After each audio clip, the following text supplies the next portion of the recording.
The world has seen many animal species disappear forever. The West African black rhino, the quagga, and the passenger pigeon are three relatively recent extinctions, all linked to human activity. And for most of these creatures, once they're gone, sadly, they're gone for good. However, some people believe that one supposedly extinct animal still roams the earth after all. When it comes to wildlife, Australia is a rich nation and has the highest number of animal species in the developed world.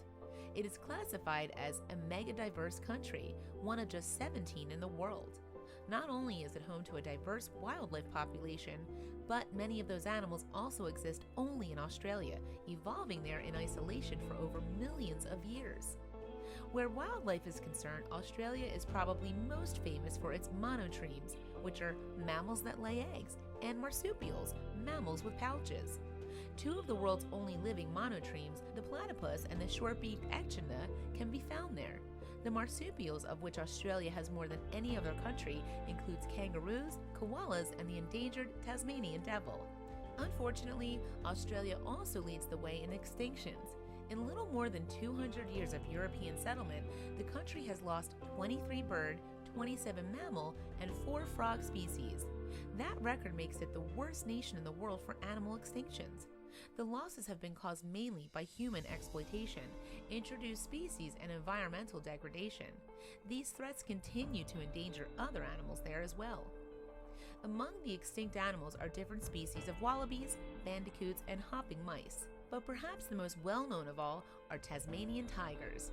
They were the biggest carnivorous marsupials to live in recent times, and one of the only 2 species in which both the males and females had pouches. The creatures were proficient hunters and the dominant predators within their own environment. Tasmanian tigers were dog-sized marsupials with stripes across their backs, which is how they came to be known as the Tasmanian tiger or Tasmanian wolf. As the top predators, their position in the food chain was similar to that of tigers or wolves on other continents. Despite their fearsome appearance, however, Tasmanian tigers are thought to have been timid around humans and mostly avoided them. They once roamed both mainland Australia and New Guinea, as well as the island of Tasmania. Although they were already almost extinct on the mainland 2,000 years ago, sightings of the animals continued there in some places up to the 1830s. Their eventual disappearance from the continent is often blamed on humans, as well as being linked to introduced dingoes, disease, and climate change. In Tasmania, the Thylacine or Tasmanian tiger could still be found in the wild up to the 1930s. After they were blamed for livestock deaths, however, bounties were put on them for around 1830. And that led to aggressive hunting of the species. This, along with feral dogs, disease, and dwindling numbers of its prey, and the destruction of its environment, sent Tasmanian tiger numbers plummeting. Tasmanian tigers were rare by the early 20th century, and in 1930, a farmer shot the last confirmed wild thylacine. The last captive animal subsequently died 6 years later.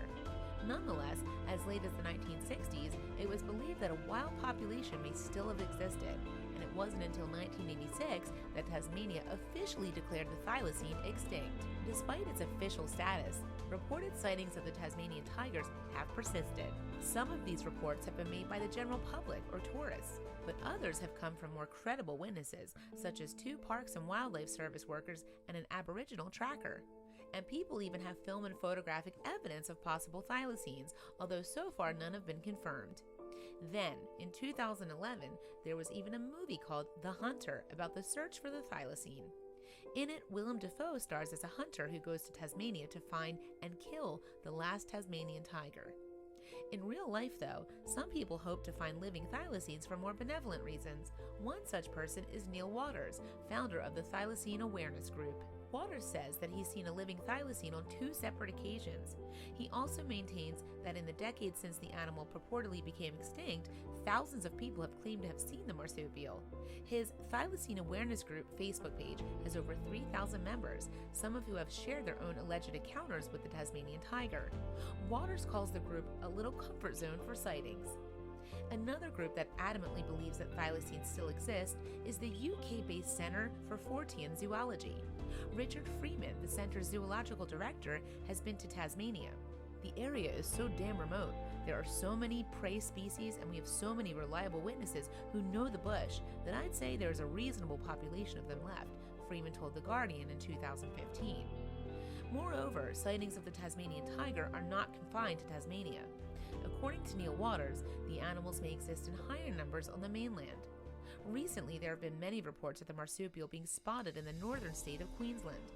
The state's James Cook University even plans to send researchers out to search for thylacines there. Back in Tasmania, thylacine enthusiast Greg Booth and his father George released footage in 2017 that they claim shows living thylacines. The images purportedly depict adult animals, a cub, and a close-up of a thylacine nose. Adrian Richardson, who has studied Tasmanian tigers for 26 years, is convinced that the footage does indeed show the animals, and 3 other wildlife experts subsequently agreed that this was possible. Animals who are found after being declared extinct are known as Lazarus species. In 2015, a type of short-nosed sea snake, last seen in 1998 and presumed extinct, was discovered living off Western Australia. Then there's probably the most well-known example of all, the coelacanth, which was found alive in the 1930s after being assumed to have died out with the dinosaurs. One of the most promising rediscoveries for those who hope to one day see living thylacines is the crest-tailed mulgara. Presumed extinct within the Australian state of New South Wales for over a century, the tiny marsupial was found there again in 2017. Wildlife biologist and thylacine expert Nick Mooney believes that such discoveries increase hopes that the Tasmanian tiger might one day also be found. In the absence of hard evidence, many scientists are skeptical that any Tasmanian tigers are still alive. University of Melbourne developmental biologist Andrew Pask says that he has often sent possible thylacine droppings to test. "I'm quite tired of people sending me big bags of poo in the mail," he told The Guardian. "None of them are ever thylacines." Pask currently leads a team that has sequenced the Tasmanian tiger's whole DNA from a preserved specimen. Some think that this could lead the way to cloning the marsupial in the future. However, at present, that remains a theoretical matter rather than a practical option. "I call the proposed cloning clowning," Nick Mooney told the Daily Express. "It's again all about how clever we are." According to Mooney, present-day Tasmania is an ideal habitat for thylacines. The population of the competing predator, the Tasmanian devil, is declining, while prey animals such as wallabies are increasing in number due to farming. "So by accident, we have manipulated the place to suit thylacines," he said. "If anything like viable numbers exist, we should have them pouring out our ears in a few decades."